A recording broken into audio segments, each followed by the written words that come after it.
announcing them, I'm like, Andrew the Annihilator! Annihilator! That is nuts. So they might need somebody who's a bro, but doesn't look like a bro. Yeah. And then I was like, aha! What do you have to lose? My insignificance is what empowers me to be so bold. What do I have to lose? So talk to me then about this quest to get on 100 stages. Where are you at? And what is the dream finale for the stage quest? From South Bend to Evansville and everywhere in between, this is Get In, the show focused on the Hoosier State and the incredible stories happening here today.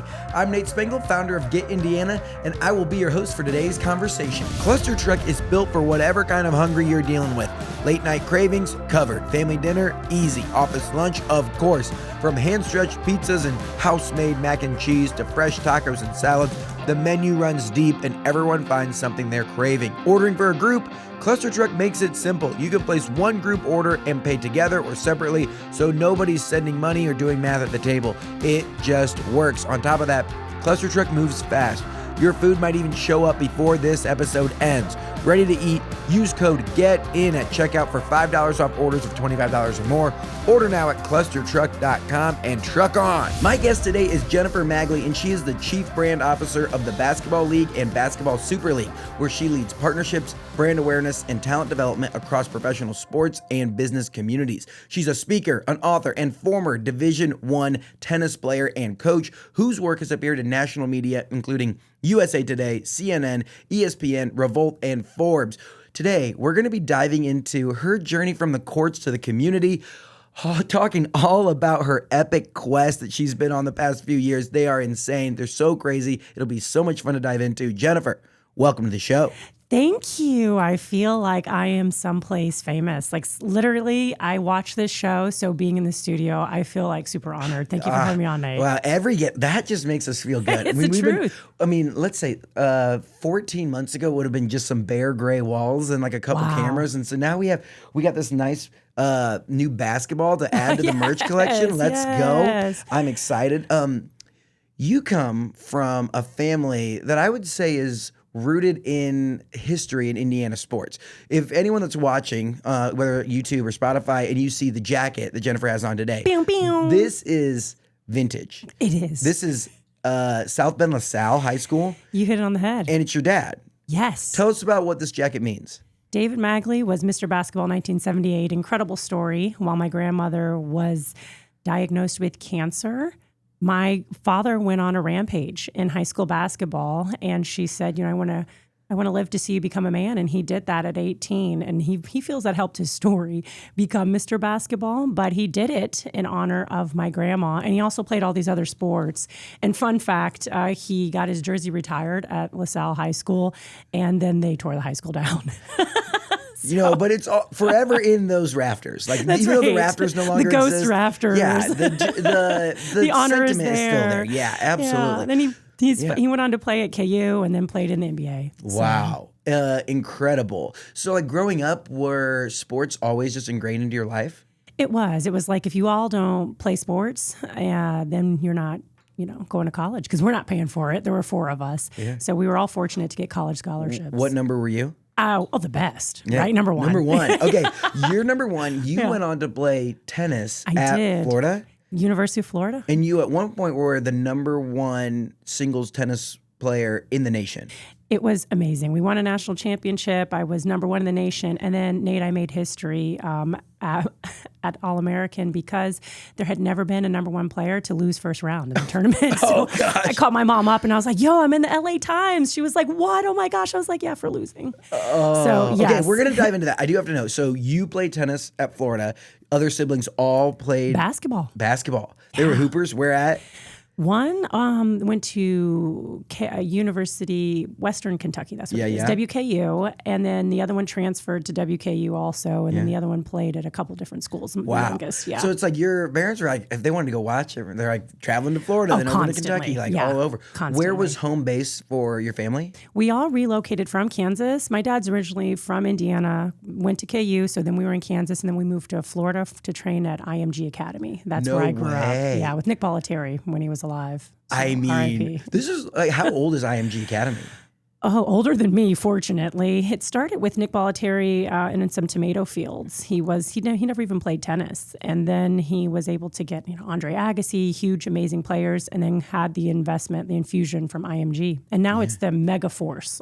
For like every sport. It's unbelievable. It's crazy. What part of Florida is that? It's in Bradenton. Which is near... Sarasota. Okay. Yes. So that's like on the Gulf side? 941. That's right. Wow. I mean, not a bad place to grow up. Obviously not as great as obviously the Hoosier State. Yeah. Or being in the grit factory that is LaSalle High School in South Bend. Come on now. Yes. So you end up going to University of Florida and you're at that point, you get to the point where you're the number one singles tennis player in the nation. Did you was tennis always your thing? Was it like this was a means to go through college, or were you like, I want to go pro and win a Grand Slam? Yes, I wanted to be number one in the nation, and then I want to be number one in the world, ended up number one in the nation. So it was weird, even stopping tennis. You go into the store and you see people's shoes like Maria Sharapova that you grew up playing with. Yeah. And you're like, I can't even afford those shoes. But I wanted to be number one in the world.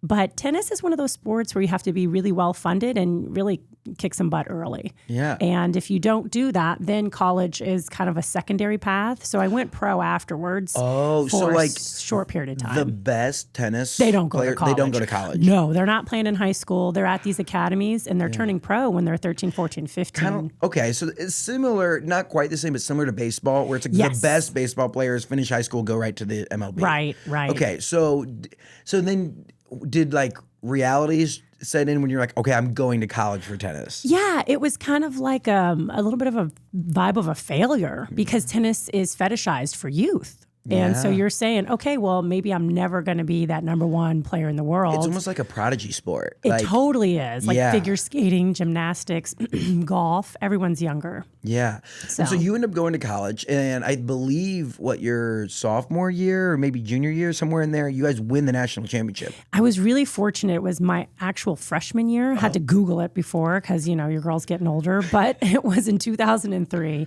Freshman year, we win it.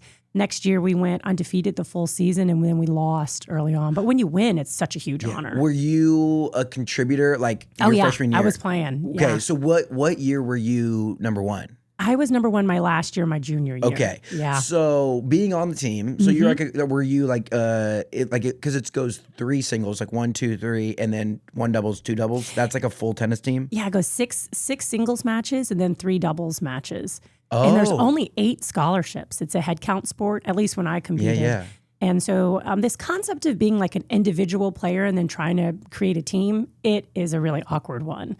So it's not the same experience as, you see on TV when everyone's winning the national championship. It's like a bunch of individuals running to hug each other. Yeah, okay, that's fair. It's odd. And so going from being a part of a national championship team to then getting to the point where individually you're ranked number one in the nation. Yes. Talk to me about the different pressures.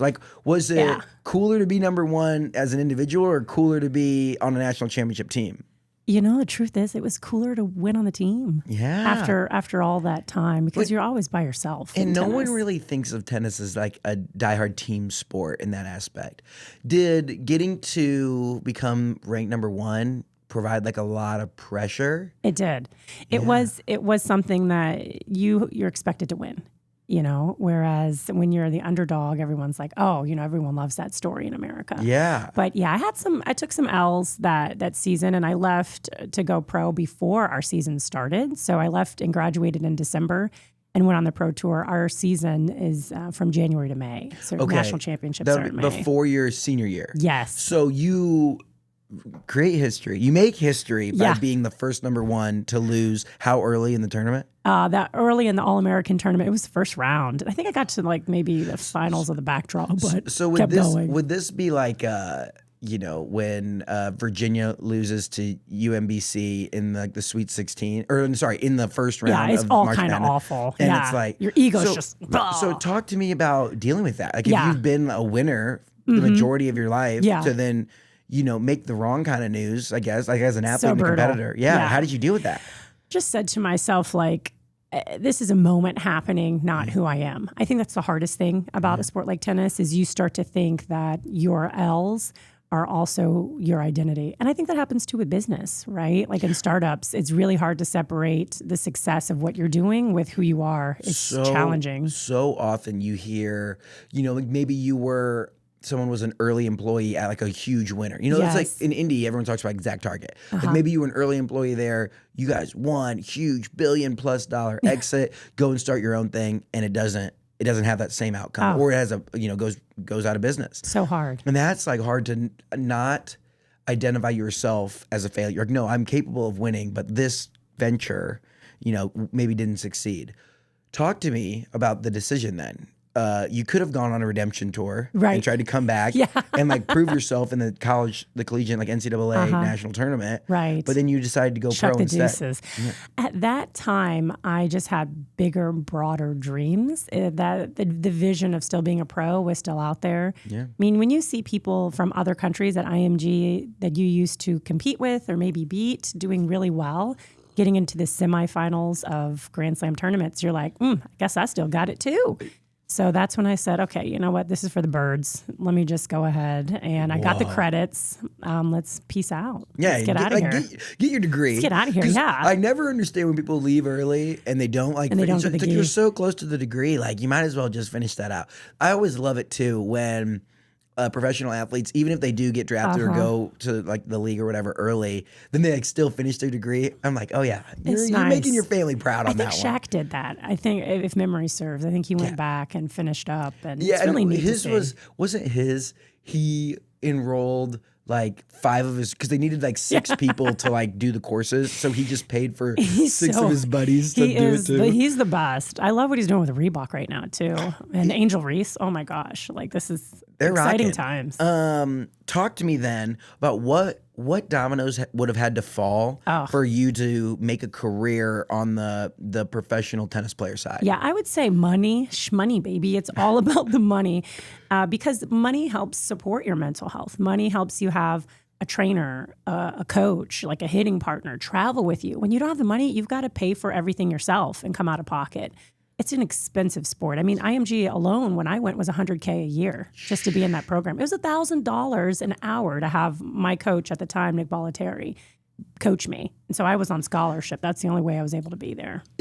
You're telling me people were paying $100,000 a year for like a I don't know what it is now. Prep could be more now. Yeah, and they probably are like selected then too. It's like, oh yeah, so and so is really good. They're going to get on a scholarship here. But like if someone's like, rich country club dad, they're like, oh, we'll take their money. Yeah, and that's how it worked. It worked back then. The good players were paid for by the rich players.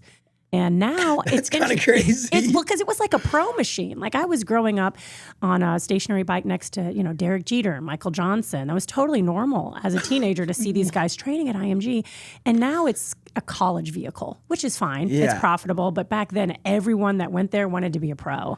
That's crazy. Okay, so then through your time in tennis, who was like the most notable person that you played against?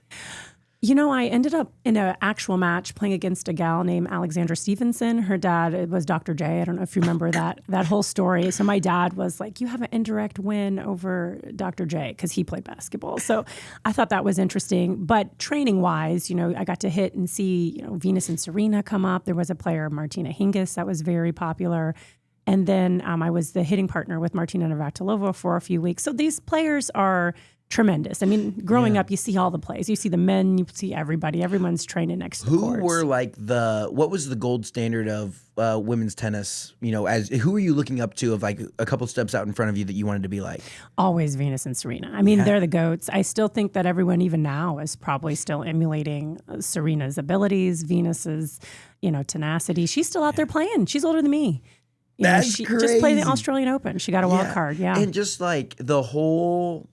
Like they like took this moment and everyone, like whether or not you, like I had never watched tennis, but Venus and Serena. Like that they are like the GOATs of women's tennis for sure. On the men's side, who was crushing at that point? I think like Tommy Haas was training a lot in that area. And I'm also, shout out to Andy Roddick. We were in the same age growing up. So he did really well. And then you'll also see like Nicholas Monroe. He's on the Tennis Channel now, huge doubles player. He's a big broadcaster. So on the men's side, a lot of these guys just, it's cool. You get to train with them. You're not necessarily ever going to beat, at least someone like me, I'm not going to beat them. But it was neat to see. You score a point and you're kind of like, scored a point. Like, come on now. Yeah, it's funny. You never know who's going to end up being exceptional when there's a big pool of talent, Junior Team USA. Yeah, that's the crazy part too with youth sports, where it's like we just had in Gabriel Brown. He is the #1 10 and under swimmer in the nation. Wow. And it's like incredible. His times currently are better than 10-year-old Michael Phelps. Oh. Which is awesome. Like this kid trains 6 days a week in the pool and 5 days a week a land workout. Crazy cool for a 10-year-old to be so committed to going and pursuing big things. Yes. But then there's also still 6 formative years before you're 16 years old. There's a long time. 6 years ago he was 4 and just learning how to swim. And now, he's. So I think that there's an interesting piece, and everyone's pouring into youth sports. They are. There's a ton of training and money being spent around that. And then it's always interesting to see then who ends up panning out to be a real pro's pro. Yeah. As you were, going through the pro circuit and figuring that out, obviously money's important, being able to fund this adventure. Where was the moment where you kind of had to come to terms and say it's not going to work out? Come to reality. Wake up. Dream is over. I was going for a forehand in Hawaii and I heard a pop and I thought, what in the world is that? And it was my ligament in my ankle. I just collapsed to the ground. And it was not the trip in Hawaii that I was expecting. That was my last professional tournament. And I felt a little relieved, frankly, that I didn't have to choose that. I mean, later on, I had to say, okay, do I want to really come back? What am I going to do? But at that moment, it is so hard to let go when you are used to having this belief that you're 3 feet from gold. They always say, entrepreneurs, don't quit before you're 3 feet. You're so close. But sometimes you're like, is there even gold on the other side of this? I don't even know anymore. And sometimes having that external force make the decision for you. Oh, gosh. Can make because then it also is easy to not have to look yourself in the mirror and make the decision for yourself. Yeah, I had to own it. Because that's hard. It is hard. And then transitioning into okay, what do you do next? What does life look like if it's not, being addicted to achievement?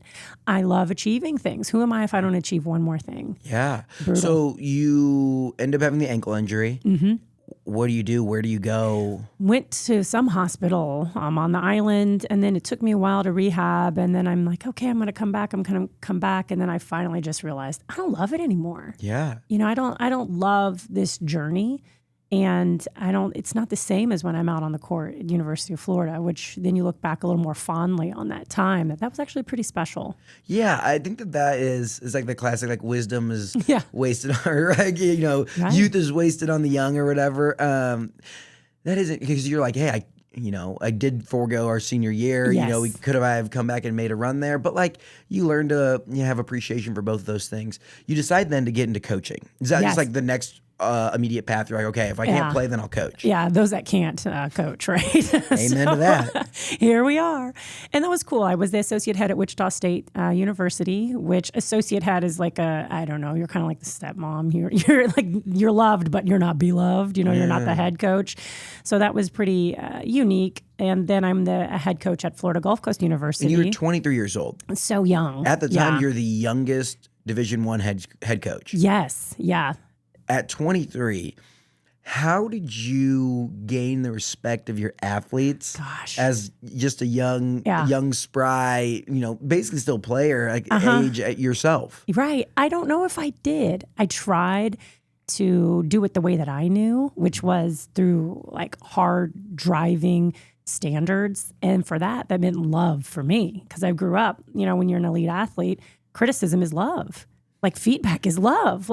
Somebody telling you not good enough is oh, thank you. I appreciate that. So I tried that way, and I don't know if I was feared or respected. But then along the way, I decided, okay, I'm going to keep holding the standards of you got to come to practice on time, and you got to give a full effort, and you got to do sprints. I feel like that's such a hard. It was very hard. A hard balance. Yeah. Okay, so a few things I want to dive into. When you have the competitive mindset, how do you think you flip the switch to not feel like criticism is attacking your character and feel like it's attacking the effort that you're putting forward. And it's like, hey, you can do better, and feedback is love in the sense of like, if I didn't care, I would just say, yeah, it's fine. Whatever. Right. Like that's what I thought, but it was probably received and could have been delivered a little nicer of like, hey, we can do better. We can try harder. I inherited a program that was Division III, and then I was in it the first year to make it Division I. So that was like, practice was like kind of optional. And, we've got at FGCU, we were right on a lake with a beach. So, people are on the beach, they're driving boats around, and it's like, who wants to practice? And I'm coming in from, Wichita State, a program that did well, but before that, University of Florida, and I'm just like, no way, let's go, let's focus, let's focus. So we did amazing community service. We raised so much money. We actually did more community service one year than the entire University of Florida football team. That's how community obsessed we were.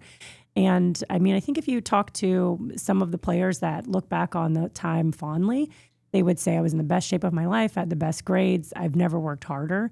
And other people, if you talk to, if they hated it, they'd be like, "Oh, she was just ruthless." So it's, that's how it goes with coaching. You've earned respect, and you have to kind of like establish the rules that even though we might not be that far apart in years, there's still like a player-coach relationship there. You try. I can it's only hard, imagine. And it's a sport where they're used to being able to fire the coach since they're 3 years old. Mommy, I don't like him. I don't like her. Fire them. And then they've got to come in and answer to me. 23-year-old, inexperienced coached, experienced player. Yeah, and it's so brutal. Like, they're like, do you even know what you're doing? Exactly. Yeah. Who are you, and why are you saying this? And that was too intense or whatever. So it was one of those experiences that when I transitioned to move to Indianapolis, I thought I've done all that I can here coaching, and I know that I gave it my best. Where along your journey did you fall in love with the grind? I would say I have always been that kid. Do you think that is something you're born with, or is it a learned skill? I'm going to say something that's super controversial. I think it's a form of undiagnosed OCD.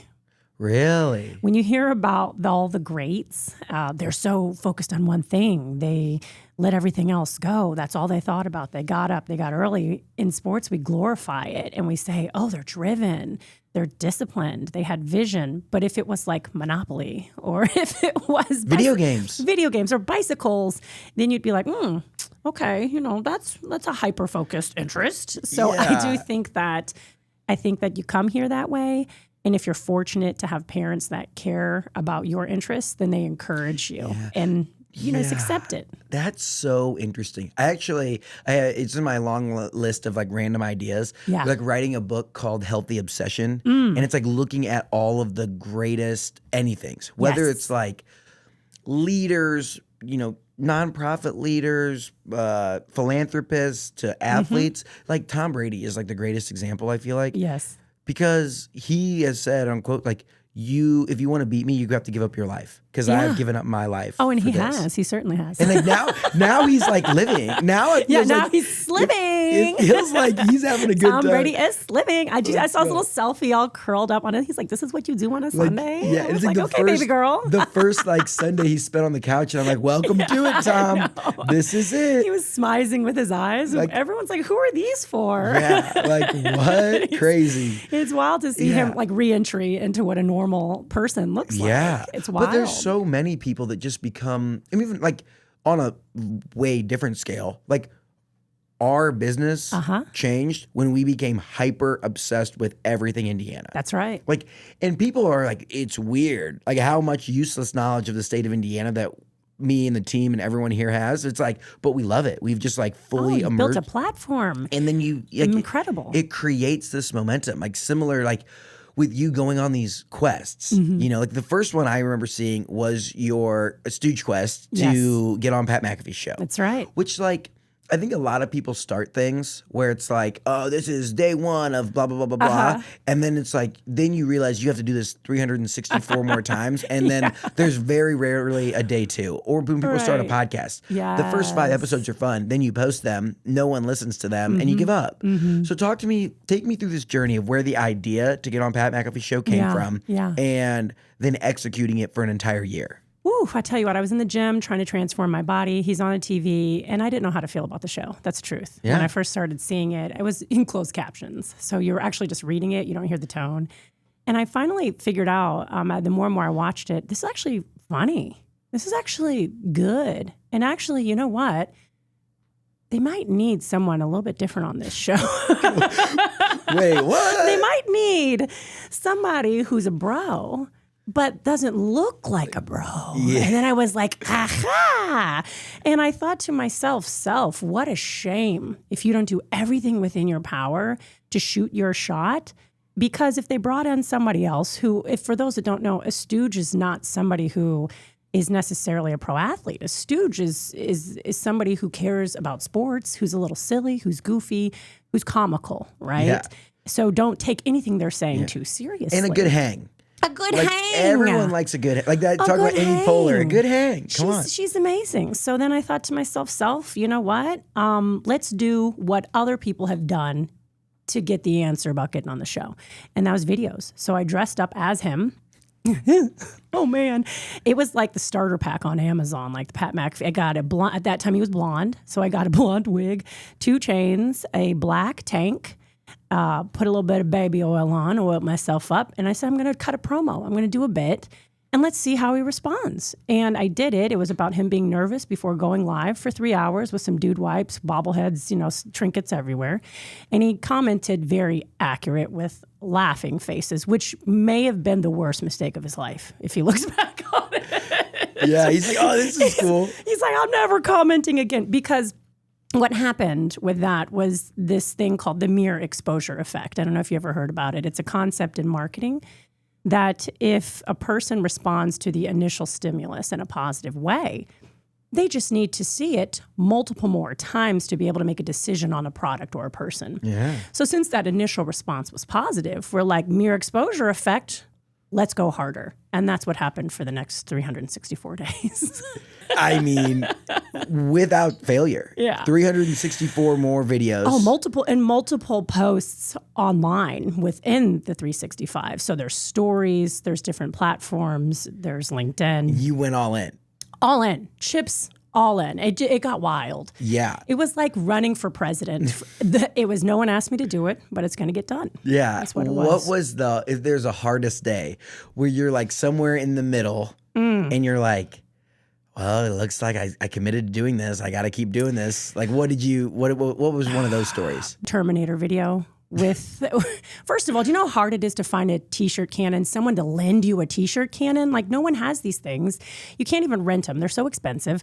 Fortunately, the Hanger Indy came through. No way. Shout out to the boys. Hanger Indy. I was like, hey, we got something cooking here. And they let me have this t-shirt cannon. And we knew that the team inside of the Thunderdome loves Terminator. So we shot custom t-shirts into the Thunderdome parking lot with a drone. I hired a drone. We learned about the airspace above the Thunderdome and a 365 camera. And we created 2 or 3 pieces of content around that.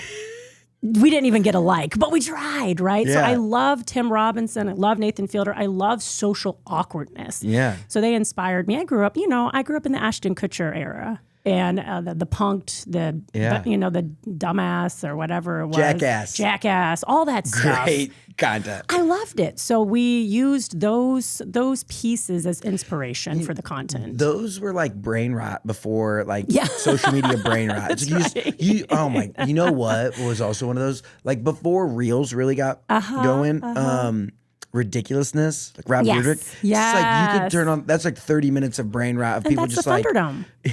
If you look at the Thunderdome, it looks just like that too. Yeah. There's like you're sitting on stage, hoop. you're hanging out, you're having fun. Right. So you get to the end, and like where in the journey did it start to paint the picture of like this isn't gonna happen? Oh, I knew it was never gonna happen. Oh, okay. That's the gag. Yeah. The gag is, middle-aged Midwestern melanated mom wants to outbro the bros. And so that's why I did the Stooge on the street. I was like, maybe they're not ready to have me in the studio, but I'm going to go on the street and interview people. And that could be a 30-second segment in the 3rd hour. But I knew it would never happen. I thought we would get I really genuinely thought like, I don't know, 3 weeks in, we'd get like a seats taken, thanks for your enthusiasm. Yeah. Like, which honestly would have been amazing. Could have probably saved you 290 days of your life. Oh, it could have saved me, campaign signs around town, mobile billboard downtown. It could have saved me custom cookies, custom coloring books. But you'd have a way, you wouldn't have a school of a story. No, which is really cool. I mean, we have this incredible story. The team was fantastic. They let me cook. They didn't shut me down. They didn't cease and desist me. Thank you, God. It showed that they had a sense of humor, right? And after 365 days, we opened it up out of the oven. We did a parody video that I was cooking, and I put in all this hard work and patriotism and all this stuff. And what do we get from the oven? And we open it up, and it's nothing, just silence with crickets. And I think it was kind of the perfect way to end that quest. However, there is season 2 of Quest. Yes, which is significantly different. Significantly different, and yet and more in your control. The same. Well, in your control. That's the best part, because not everybody loved the fact that I was trying to get on this bro show. They didn't love the fact that they didn't see more black women on the show to begin with, and they were like, "Oh, don't you feel like you're being a little bit pick me? Don't you think you're kind of going too hard for people to notice you?" And I'm like, "No, actually, I like the show. I live here in town. Yeah, and why not?" My feedback on that is, if anyone. You can have your opinions about any personality. What gets views is having an opinion. If no one cares, if people are just in the middle, again, Indiana, for instance, a lot of people are they don't even think about it. If you ask people from all over the country, they don't think about it. But the best type are the people that love it, or the people that are in my comments that hate it. Yeah. And they might hate that I talk so fast, or hate that we bring so much energy. Oh, yeah. Pat hate on it, is either you Polarizing. love it. Yeah. And that's either way, you're still watching. Totally. So I do think and it's really good for the state. Yes, he is amazing. Someone that keeps Indiana, even though we've done a great job from a sports perspective of staying relevant, he also just there's always this thread of Indiana is in the news, which is cool. Yeah, and he was just honored by Visit Indy, right, at that big thing. And to me, I didn't go because, of course, that'd be a little Quest is over, too creepy, right? But I was excited for them.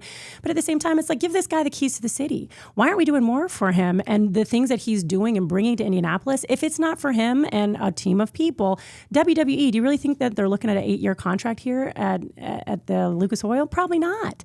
That is, every time WWE comes to town, I was fortunate to be on stage with them for Royal Rumble last year, a community event, time of my life. It's the equivalent of Taylor Swift. Every time they come to Lucas Oil, Taylor Swift, and all that money that came in. That's crazy. So it was a historic agreement. Wrestling fans are next level. Well, I love kayfabe, and that's also prevalent in my content, right? You got to love kayfabe, that concept that comes from the circus, that we're both suspending our disbelief here. And we are both having a lot of fun. We're both suspending our disbelief. Because if you really dissect it with your engineering Purdue University mind, this is fake wrestling, what are we? But it's so is reality TV, and so is this, that, the other thing, Beast Games, whatever it might be. But you're just taking a minute and saying, I'm just going to appreciate this art or this entertainment for what it is, to be entertained for the next 2.5 hours or whatever it is. It's so much fun. The fans stay all the way to the end because it's written that way. They know how to have a story. And if you can do that with your social media, you guys are doing an amazing job with that serial storytelling. And that's what the Quest is about, day to day. And it's almost for WWE specifically, it's you, by being in the crowd, you play a role. You're in it. Yeah, you're part of it. And all the gear is gone. And everyone is so obsessed. Everyone's so passionate.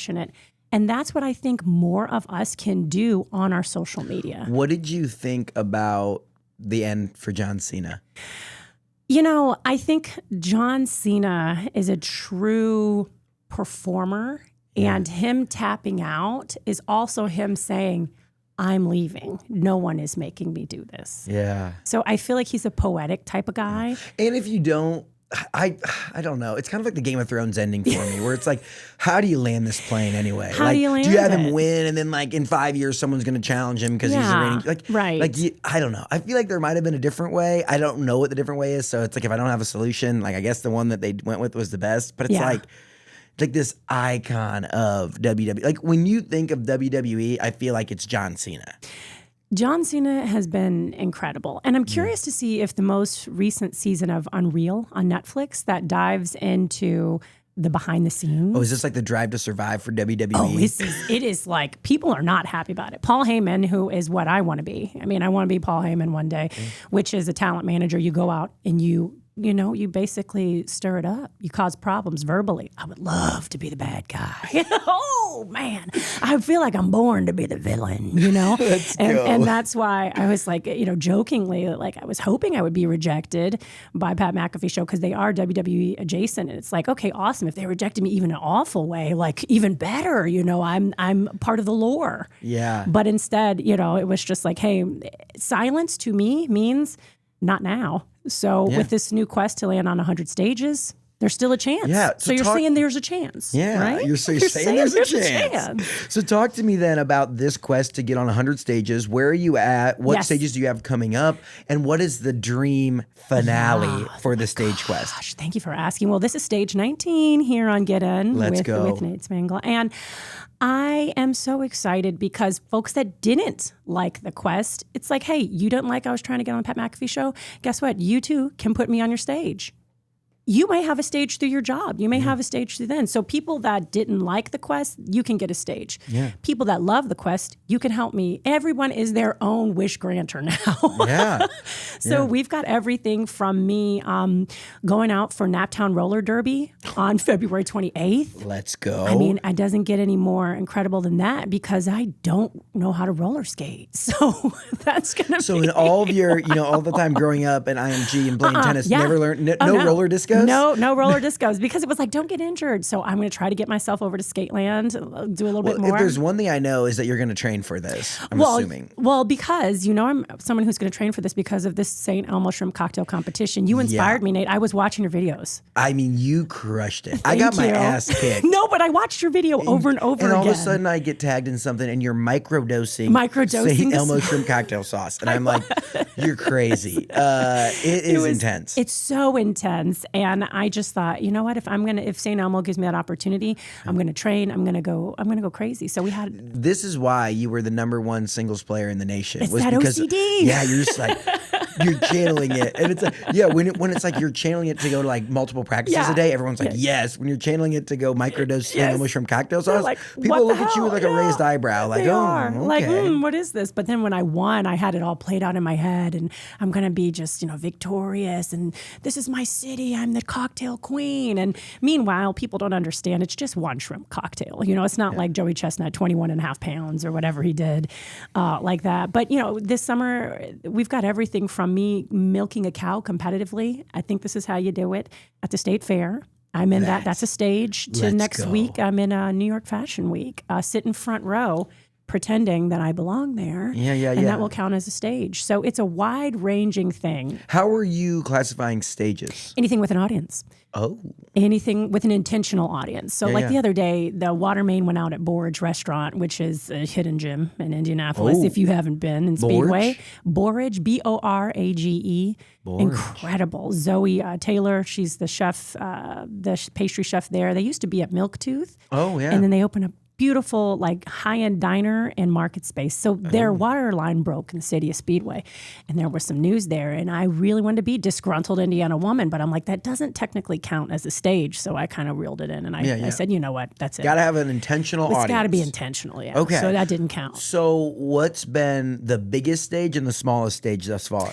Thus far, it was being co-MC at the Microsoft Excel World Championship in Vegas, live on ESPN. Dude. We'll be on ESPN Ocho this spring. That is nuts. I saw the footage from that. Like, the tunnel. Dude, those guys, those people are freaks in the sheets. Like, it was amazing. The honor to get to, and I'm announcing them. I'm like, Andrew the Annihilator. This is WWE for me. I'm going to give you, I'm Santa Claus. I'm bringing the spirit. I'm going to give you all I got. I was going to say, how did the Microsoft Excel community feel about the energy? They loved it. One of the headlines was the MC for MEWC didn't have to go that hard, but we love it. Let's go.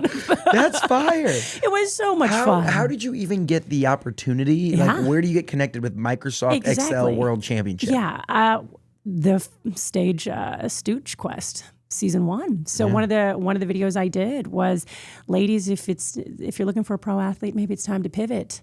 and check out the Microsoft Excel World Championships because these men have, great credit. They got LinkedIn profiles and they know how to tickle them keys. And so, as part of, I want to show, the PMS brand, everything I can do, created 3 fake shows, went wild. And that was one of the pieces. I also got stand-up comedy, paid stand-up comedy set in Texas over that, which was fantastic, which led to me auditioning for Mike Epps this year. Hopefully they'll pick me, but I don't know. How did stand-up comedy go? Because sometimes when you're funny on social media, it can be hard to get it to land in It's a different sport. Yeah. Every microphone is a different sport, I would say. And it was so much fun. Killed it the first time, bombed the second. But I was like, I'm official. Isn't it I'm brutal? official. It's so brutal, especially when it's in the morning and no one's drinking and the lights are on. Oh. It's just like. Where at? In Texas. It was at a conference. So I bomb and then I get to MC the rest of the day. On that stage. Oh, okay. So I've been in 2 talent shows. Tell me all about it. And I've tried to do stand up because I'm like, I can do, like, I love hosting and being like the skit leader or whatever. I get that. Like in scripted stuff, I love. And I was like, oh yeah, stand up, easy. I'll make a little routine, and I'm 0 for 2. You're Have not gotten as much as a chuckle from stand up comedy. That is like so it's just like something that I don't know, maybe a gene that some people have. But like just because you like talking and speaking does not equate to stand up comedy. It doesn't. And it's like most of the time, if I did get a chuckle, they're not laughing with me; they're laughing at me. My friends say that quite often. Like all the funniest videos that I put out, no one laughs like at something that Nate says. They just laugh at like my misery or suffering, which is like self-deprecating, which is funny. But like stand-up is hard. And especially like when you go for your first one, like, they're going to love this and they don't laugh. And you're like, shoot. All right, now we're screwed. We're behind the 8 ball, really coming out of there. I think the other weird thing is when you're also trying to be funny and clean. Because a lot of times comics are coming out and they're shocking you. Right. And that's a part of like warming up the crowd. So when you still know you're getting like corporate gigs and you're still having bigger partnerships, it's hard. Corporate stand-up comedy might be a whole nother animal. Can you imagine? Because it's like, I was at a conference and they brought out a comedian and like he said some dirty jokes and everyone's kind of like, do I laugh? Yeah, HR's right there. Do we laugh? And I'm like, and I was like a guest there and I'm like, that's so funny.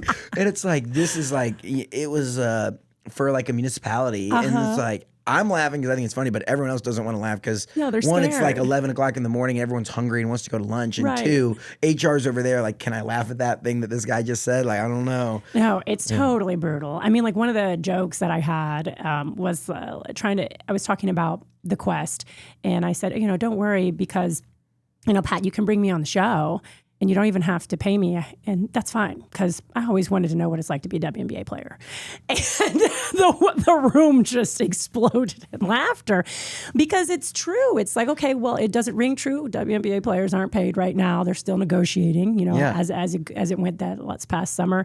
But then also it shows my eagerness to be a 40-year-old intern at an established brand. Right? Yeah. So it was comical. It was that I think that's funny too. It's so hard with the way just like the modern world works, where it's like some stuff is just like meant to be funny and not meant to be like looked in deep. And that's like the prime example of this was Shane Gillis at the ESPYs. Oh yeah, and he introduces this like WNBA All-Star, and it's like, I knew you guys didn't watch WNBA, and it's like you're like, do I laugh? Is it wrong? And it's like, do I cringe? Some stuff just is like meant to be funny and like it's not meant to be looked into. And like by doing that, you kind of like also then give yourself a pulse check. Like, yeah, you know what? Maybe I could do a better job of knowing who the WNBA players are. Yeah, no, 100%. And I think the other thing is we don't have in America the right to be forgotten like they do in Europe. So when you pass away in Europe, you can press a button. They can press a button essentially, and everything that you've ever said or done online is gone. It's called the right to be forgotten. And we don't have that in America. And I think that stops people from posting on social media. Some of our greatest creators haven't done it because they're like that joke that I just shared. What if that was the last thing I ever posted? Like, that's going to live on longer than me, right? So in one point, it's nothing but junk mail. But then on the other side, you're like, legacy. So everyone's just the trapped. Right to be forgotten. The right to be forgotten. I've never heard of that. That's pretty crazy. It's kind of my worst nightmare. Yeah, right? If you've been hunting for a brunch spot that understands food allergies and has bold flavors, look no further than Fire and Ice Cafe in Indianapolis. This hidden gem serves up European-inspired dishes that are entirely gluten-free. They're also completely free from peanut, nuts, tree nuts, soy, sesame, fish, and crustaceans. We're talking biscuits, sandwiches, crepes, falafel bowls, pastries, and of course, all your favorite brunch drinks, crafted with serious care and a whole lot of flavor. Whether you've got food restrictions or just interested in great taste, this place is a must visit. Seriously, I don't have dietary restrictions, but the food actually rocks here. You definitely need to check it out. Grab your brunch crew and head to Fire and Ice Cafe at 6211 Allisonville Road, and your taste buds are gonna thank you. Obviously, you and the basketball league, like, you guys are doing great, amazing stuff there. Gosh. Take us into what it's like to develop and to work on a sports brand in the ever-evolving world of professional sports. Challenging. I'll start with our most recent wins. As you can see right here, I'm rocking the BBB, the Big Baller Brand hoodie here. Talk about polarizing. Boom, boom, boom. Yeah. Like, this was like, ball. what, 2016-ish? He was like all in on get my boys paid, Get blah, them blah, paid. blah. Pay Like, they them don't up. need to go to college, blah, That's blah, right. blah. Run it up. And like now, today, he's just like another normal human being. Back then, he was like, LeVar Ball is crazy. And now it's just the temperature's changed, right? Yeah. And he's had successful sons. What's your what's your big announcement with them? Yeah, big announcement with Big Baller Brand is we have a gear deal. So they will be on our uniforms, and LeVar will be sharing the good news about the Basketball League, TBL. And essentially getting this brand up and in front of everyone's face, top of mind, it is a challenge because there's so much. We're in 38 different markets across the country, 3-month-long season.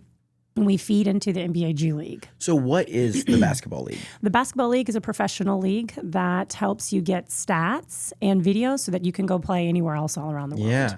So like where are the teams? Like what kind of teams We've are we got working some with? here. We've got some in Kokomo, and we have one in Lebanon and Hamilton Is this County. the Lebanon Leprechauns? Yes, this is the Leprechauns. Have you been to one of the games? I haven't been to a game yet, but I got invited last year. Yeah. Because is the season in the spring? Yes, we tip-off is the 27th Of March? February. Okay, Yeah. coming up. I got to make it to a Leprechauns game this year. Wait, what's the Kokomo team?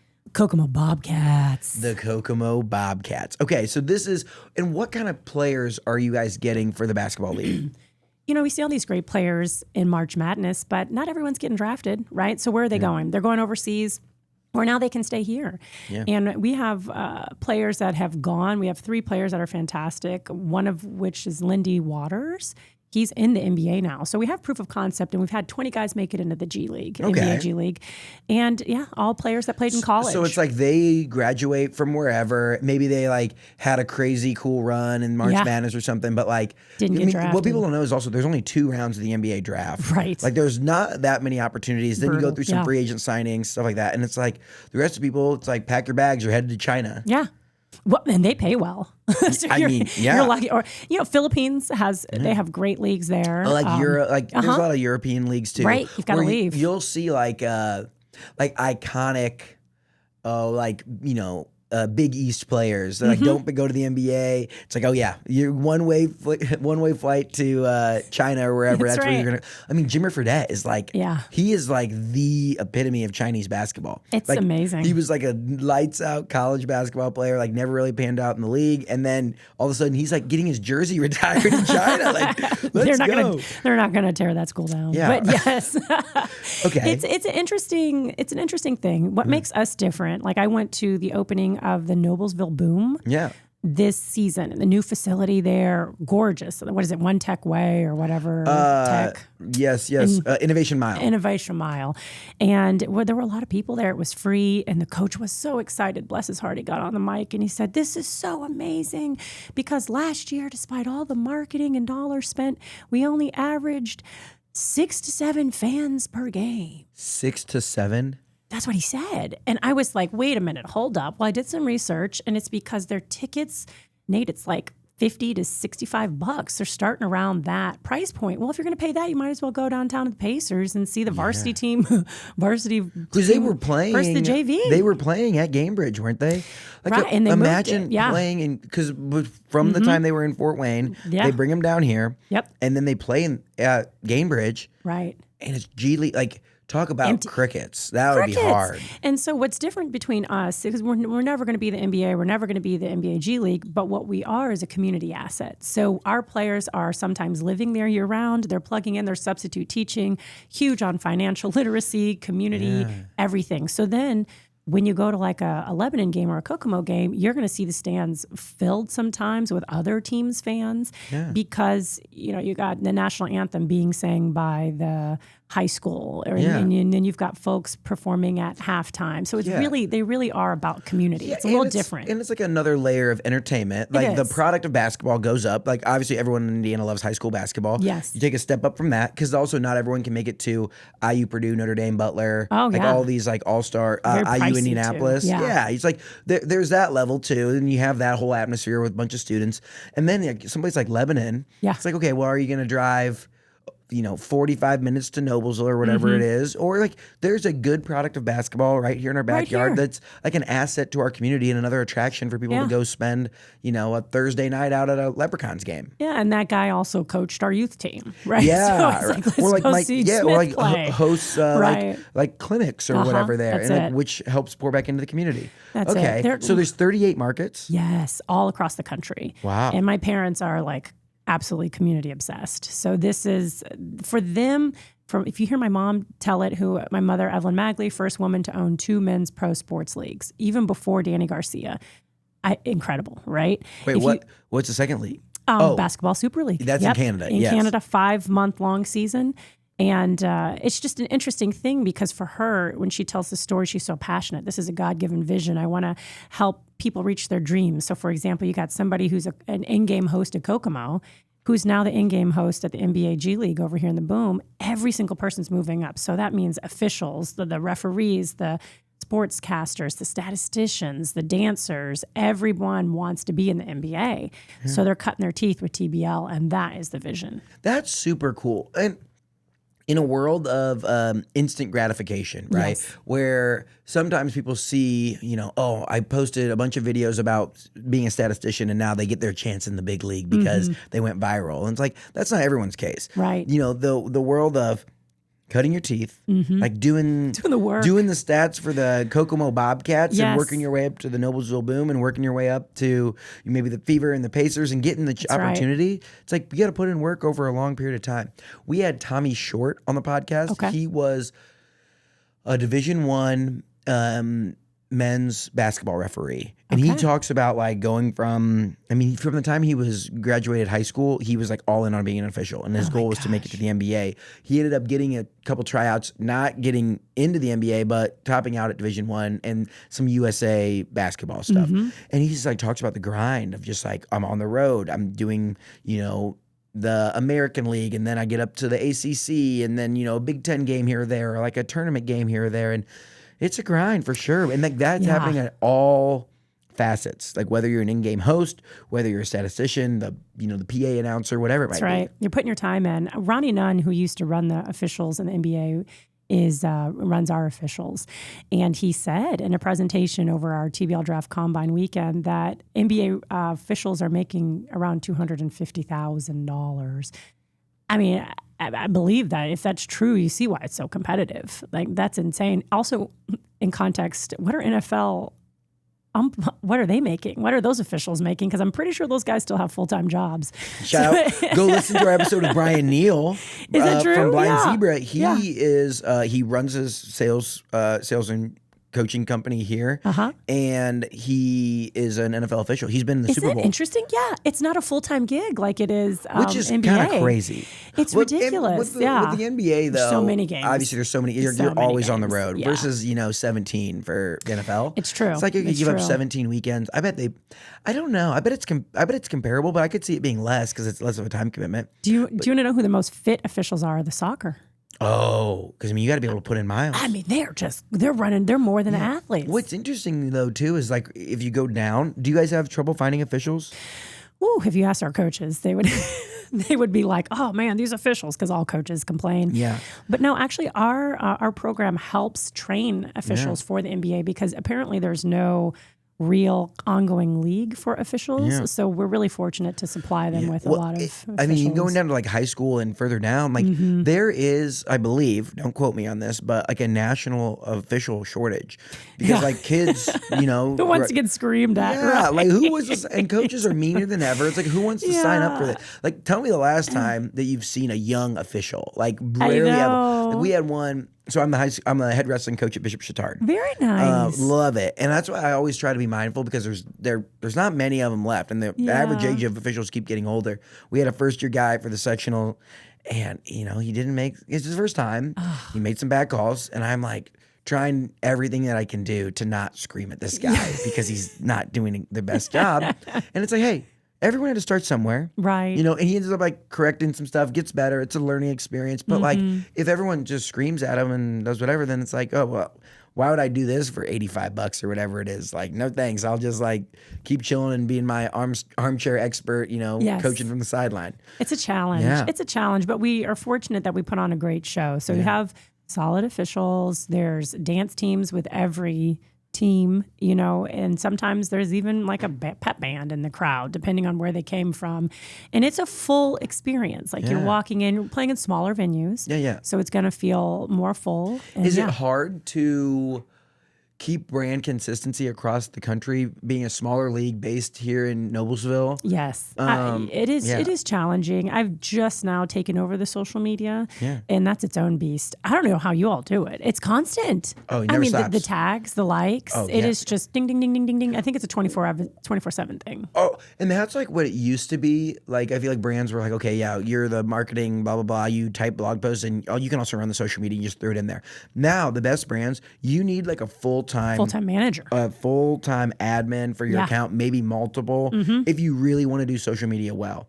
Like we just launched the Get In Sports Instagram, and we're kind of like sharing some stuff to it, but like until we find the right person to come in and be a full-time admin for that, hard. It just like you can't halftime it because then people know, and then your most loyal fans will see that it's just like a halftime, like kind of thing, and they'll be out on it, and then you're just like you're wasting your time. It's wild. And also you're walking this line of like, it's Get In, but it's also like Nate, right? Yeah. And they want to see an anchor. They want to see a familiar face. And that's why you see, like a Lizard for an insurance company or Flo. You need that forward-facing person. Yeah. So it is an interesting line to walk with social media. What are some of the most interesting markets? You said you have 38 of them, obviously Kokomo and Lebanon, but are there other interesting markets across the country? There are. I'm obviously more obsessed with the ones that are local, but I would also say that Potawatomi Fire are fantastic. Where's that at?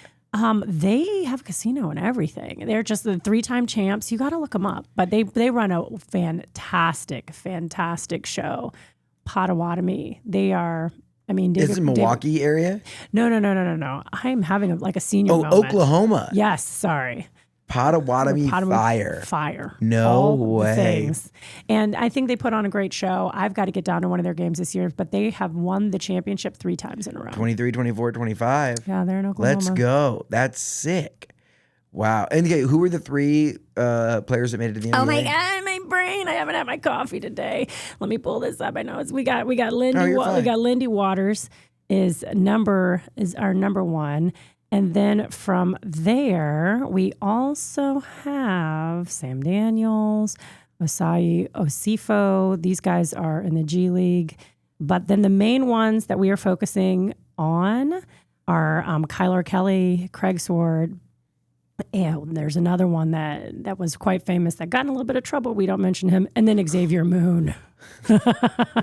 So yes, those are our main ones. But I would say like Lindy Waters, Kyler Kelly, the ones to really keep your eyes on. These guys are also winning in the finals of the championship or the G League last year. That's awesome. So yeah. Wow. So cool. When you think about all the things that you're doing, what gets you the most fired up? Me. I love my own personal brand. I find that the basketball league is helping the most people, so that's very fulfilling.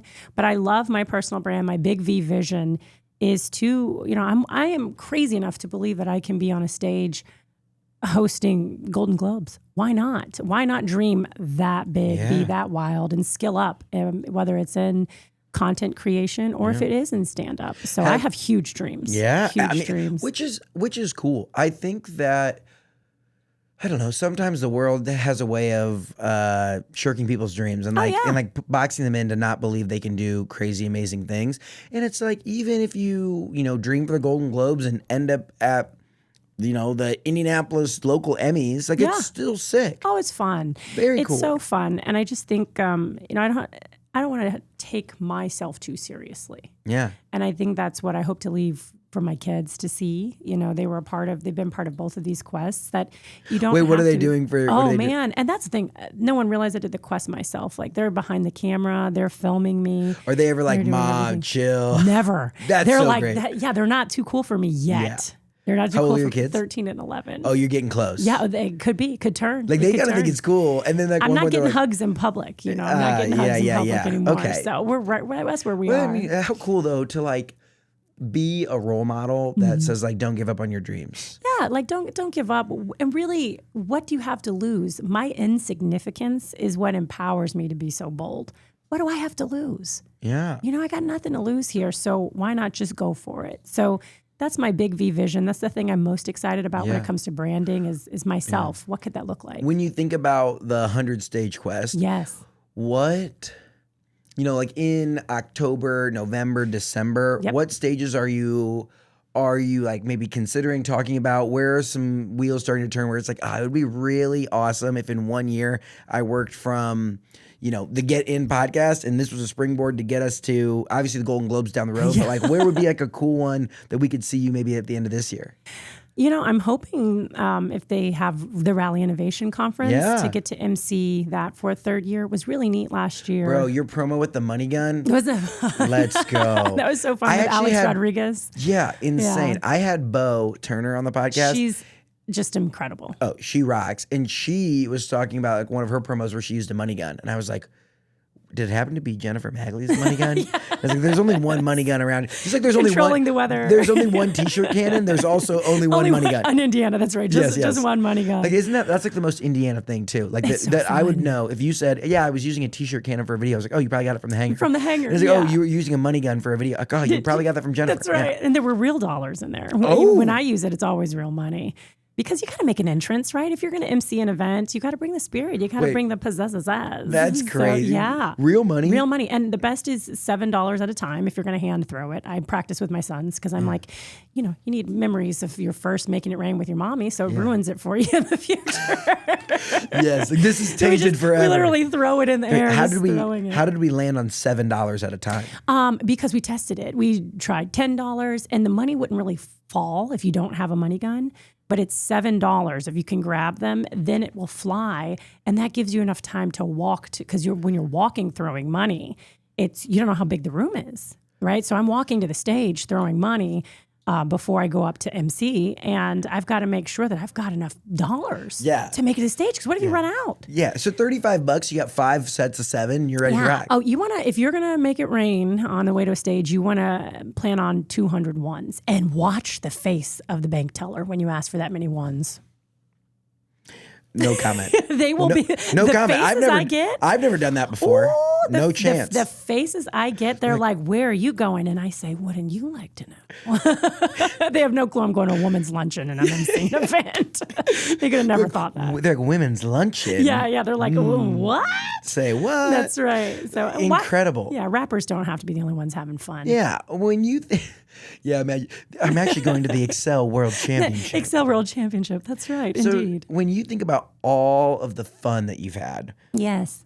if there was a singular moment that stuck out to you as one of those pinch me moments where you're just like, how am I so fortunate? How am I so lucky to be able to get to do this? Where was that moment at? Paint the picture for us. This is going to be really cheesy, but it would be when my kids had the day off from school during the first season of Quest, and I had heard everybody at the Thunderdome drove trucks. And I went to a Ram truck dealership, and my kids videotaped it, and I was just, talking about how great Ram trucks were, and the kids thought it was hysterical. Ram trucks. And it was just the best piece of content. And I think they'll always remember that because they got into the truck. They saw how big it was. They're like, Mom, do you really think you'll be on the show? And I was like, yeah, wink, wink, for sure I'm going to be on the show. And it was just so neat because, we're rolling around in a Kia. We're grateful. It's paid off. But just to get to see what a bigger life, a 4-door truck, an all-wheel drive. I mean, you just got in you got in a house. That's like $100,000 car. So I think that was just the coolest moment. That's a year at IMG right here, in your Ram truck. So it was just That, believe it or not, it pinched me. I was like, I'm living the dream. You know, these kids are seeing what it's like. Yeah, and they loved it. And at the end of the day, what I do love about people who are authentic with their brand and authentic with their social media is 100 years from now, you know, as long as things keep progressing the way it is, like this will still be a collection of like, Grandpa Nate was so silly. Like, remember when Grandpa Nate was a young man and he went to 1,000 towns in Indiana? Like, he was crazy. Epic. And it's just like, you know, you get one life. You might as well. I don't know. I feel like that does sound kind of like Dove chocolate wrappery. But like having this mentality that the world can be what you want it to be. Right. And obviously it takes a lot of hard work. I think a lot of people think, oh, you just post on social media and good things end up. Oh, like, I know. Dude. They don't remember the first 113 videos where we didn't get over like 10,000 views. Yes. And all my friends were like, dude, are you really trying to be an influencer? Like, you got to chill. Yeah. Like, it's kind of embarrassing. Like, we're secondhand embarrassed for you. And that limits people because they don't want to be embarrassed, right? Well, and they, like, when your friends or your family or whoever, like one day, let's say if your kids are like, oh gosh, mom's up. It's like, it's not the fact that they don't like your personality or like what you put out. They just don't want to see you fail. Like so often, for me anyway, it feels like the people that historically, now they're all like, oh my gosh, whatever crazy thing you're doing. Like if you're selling, I'm buying, buddy. But like when people first get the idea to take these big swings, those close to you might not be as gung-ho supportive because they don't want to see you fail because they care about you. Definitely. And the other thing that people don't see is to get on 100 stages, I am pitching 20 cold calls a day. So my kids would rather be a part of content creation than watch me just on the computer pitching myself constantly. You know, okay, today was 20, it's 30, like it's 40. Does that ever get hard having to sell yourself? Oh, nom. Thank you, sir. May have another. I love Rejection. I mean, I got rejected. I was supposed to do World Tag Championship MC in Paris. I was so excited about it. It's where adults play tag. And then they were like, you know what, actually, we're going to go with somebody who speaks French. And I'm like, that totally makes sense, right? And so I was bummed out. Yeah, the world, like, turns out you're not it. That's right. Well, ESPN Ocho has like 75 hours of content a year that they put on, and my goal is to be on as many as 75. So we're waiting on the pillow fighting championship right now to get back to me. You need to get in that, like, have you seen the one with the big, like, cylinder, like the tire, where you like shove the other person? It's like tire wrestling. Oh my gosh, I want to MC that. There's weird, like cool, quirky, weird stuff that's like, if you ever like can't sleep at 3 a.m. and you turn that on, you're like, what is happening? Maybe cornhole, like the cornhole championship. Would love to do it. That actually might not even be on the Ocho anymore. That might be like ESPN 3. Right? That, I mean, and anything that I can do, because I mean, that's how Rogan started, right? Fear Factor. Yeah. So you might as well just get on all your other What's like the platforms. Craziest opportunity that's been, maybe you didn't take it or you didn't get it, but like you never thought in a million years you'd be applying for like the World Tag Championship, or like you're trying to pitch yourself to be the host of slippery stair competition. I really want it. I want it so bad. It's 2 stories high. They cover it with like a tarp and some type of fluid, and people got to get up to the top. I would just love to say, Jennifer Magley here from the slippery stair competition. I mean, I can play it straight. You know, I can be your sportscaster. Yeah. So I just think that would be just so much fun. I think the only one I couldn't do would be the slapping. Oh. Doesn't that look painful? Where like, have you seen it? They sit there and they hold on, and then someone just slaps and there's like people standing waiting to catch them. Have we regressed a little bit there? Like, but it's like, I don't know, you know, like at some point you had to do that for the first time and say, how did you know you were good? This is fun. Yeah.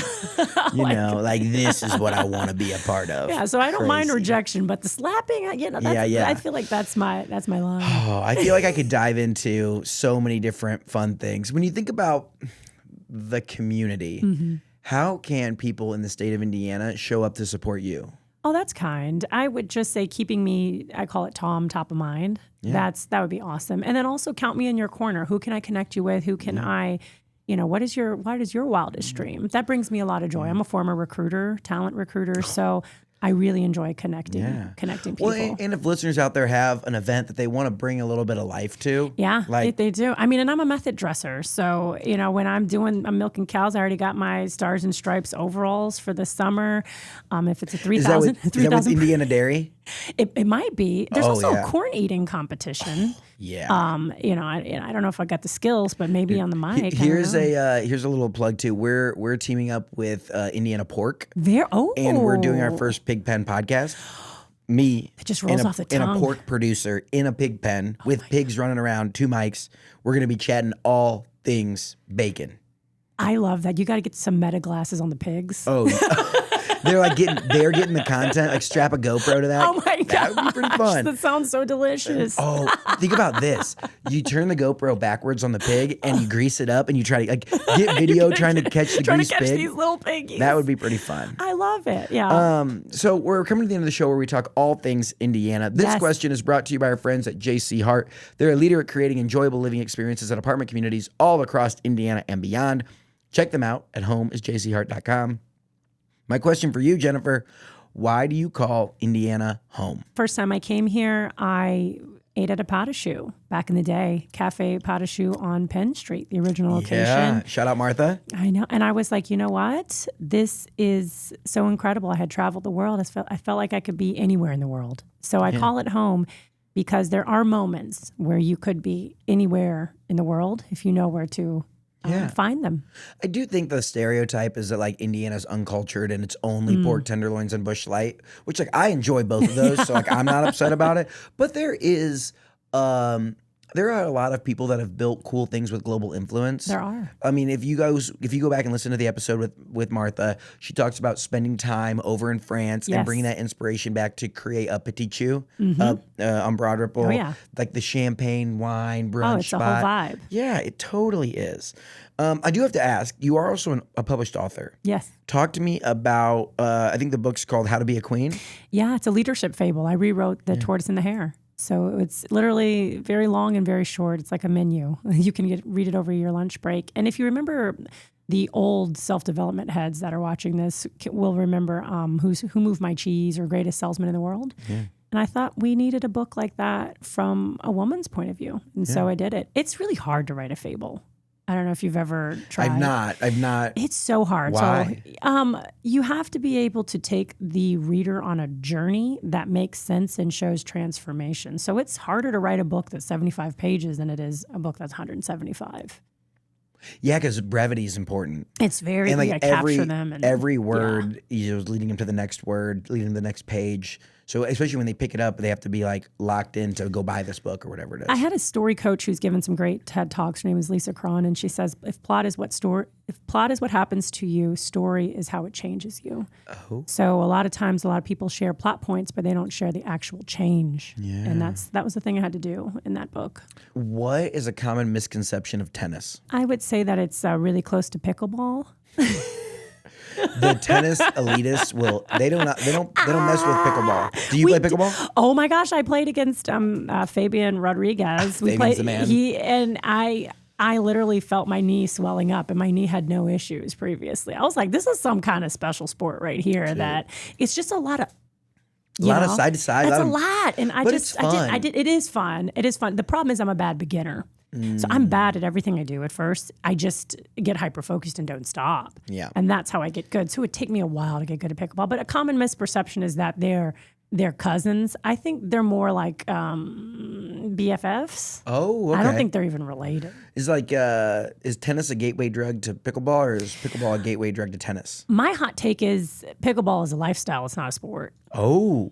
I know. People don't like that. I feel that, though. They don't like that. I feel like tennis as an adult is so hard. It's so hard. Because like the ball is small. People can it's insane. Crank on that thing and I'm like, I'm done. It's over. Like I just so much skill. Yeah, it's not that much fun. Where pickleball, you can come in and like in a few sessions be serviceable in like a fun little like doubles. I'm gonna get even more polarizing here, and I'm gonna say tennis is the equivalent of playing the violin. Pickleball is like learning how to play a rhythm drum. Oh, I said what I said. I like that. You know, it's like the pickleball. The people with like a 4 or 5 duper are going to be really upset. They're going to be so mad, and you better come for me in the comments. It helps. Yeah, there we go. Come on, parents. Yes, parents of athletes. When you think about instilling hard work into kids and like giving them this competitive edge and really pouring into them without being the crazy super parent that gets them to burn out and hate the thing. Yeah. What's your thoughts? What's advice? What can parents do out there to encourage their kids to work hard but not be total psychos? Drop them off at practice and leave. Don't watch them practice. Like if they can't figure it out on their own and if the coach can't get it out of them as a parent, I think the issue is they want to be the coach too. Just be the parent, you know, just be the parent. And if you have a uniquely driven kid that wants it so bad, your job is to help them relax, not to amplify their disappointment when they lose or to point out how they're not there. So I think knowing your role, knowing your kid. What's the most memorable advice you've ever received after an athletic competition? My dad is holding his breath and so scared. He would be like, you got to have some freaking heart. That's what he always says. You got to have some heart, and beats his chest. But I do think that the best advice I receive is 2 questions. Did you try your hardest? And did you have fun? Because if you did those, then you are a winner today. Yeah. And that was how I was raised. But he was all about the heart. So he's like, We preach that too, where sometimes the results are what the results are. And like you might not have hit the best shots or you might not have scored the most points or whatever it is. But you know, based on your effort, like the product that you're putting out there. Like sometimes the person across the whatever from you, across the court, across the field, whatever it might be, they could just be better.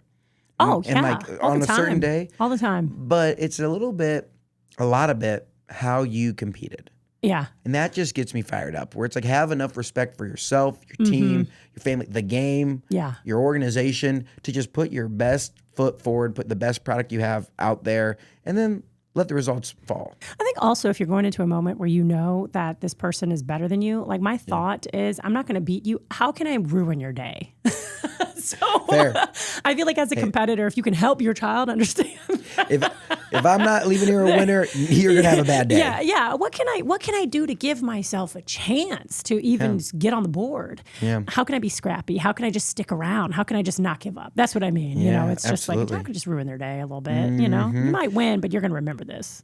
If there was someone out there that wants to be a speaker, that wants to be a stand-up comic, what advice do you have for people to pursue maybe that career path that is a little bit more not as laid out? Like it's not like you can't go, I mean, I don't know, maybe you could to go to college and be a professional speaker. But like, how can you start to pursue that career path? Yeah, they say on average that, this is from my recruiter days, every person's going to change jobs a minimum of 18 times.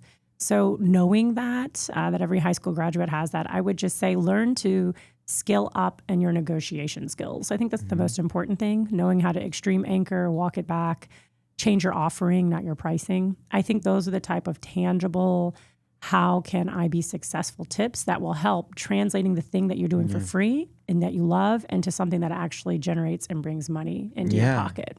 Yeah, I mean, speaker is it's such a challenging but also rewarding career. And I just get tied up, especially a lot of like, whether it's social media or speaking or anything like that, like an hour of someone's time, like out there, you know, whoever it might be, like the most famous people. Yeah, an hour long talk is $250,000. Right. And I think that there's different types of speakers. There's celebrity speakers and those make the most money, but it doesn't mean that they're the best speaker. That they don't know how to tell a story. Sometimes the best speakers are the ones that just tell the most compelling story that might not have this crazy, you know, like when Magic Johnson comes to speak at Rally, it's so cool. Everyone wants to be there.